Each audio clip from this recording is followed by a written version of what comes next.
Magandang hapon na po at nandito po tayo sa Balat ng Baboy.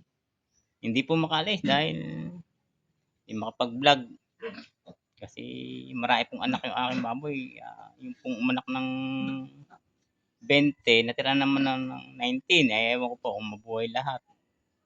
At pakikita ko po sa inyo yung update ko sa inyo yung aking napaanak na 20. Bali 23 po, natira lang ako ng 19. Ito po, pakikita ko sa inyo. Ito po. Yeah. Ito po yung iba. Ayan po sila. May maliliit po. Talagang di mawala kasi dami nga po eh. Ayan sila. Bali, ilan po. Yung, ito mo yung maliliit. Tatlo.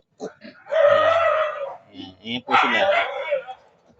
Bali, 19 po. Ito, buhay na ito. Sa kanya, inaalagaan ko pa ho. Ito pa yung iba. Sipin mo na anuhin. Ayan po. Sakripisyo ang nangyayari.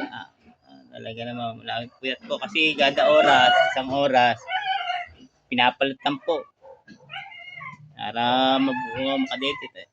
Minsan nga po, may pabago-bago ang dumi nila. Merong malambot, may matigas, katulad po niya. Nagdudumi sila minsan kasi nga po, hindi normal yung pagpapadede. Ay nga, nasasanay-sanay na po sila. Sasanay na. Ayun, lumaki naman. May gate yun na po to. Higit sa linggo na.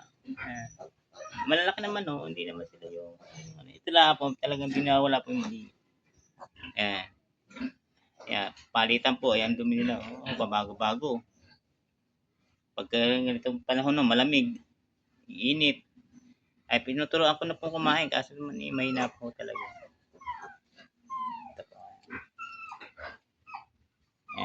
Yan po yung 19 na natira na inaalagaan ko.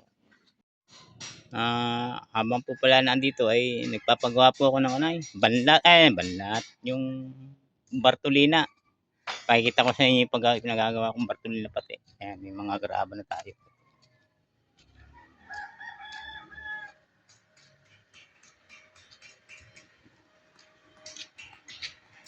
Ito.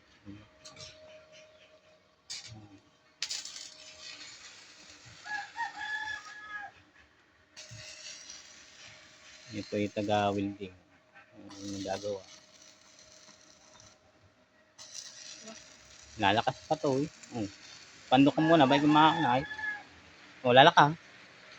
Ang uulan.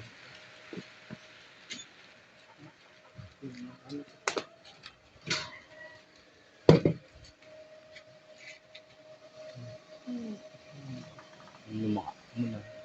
Tatlong piraso. Gamit ko.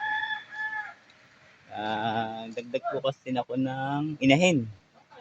Ito yung mga gamit. Tatlong piraso po. Kaya po. Umulan na. Ayan po yung TikToker na sasayaw.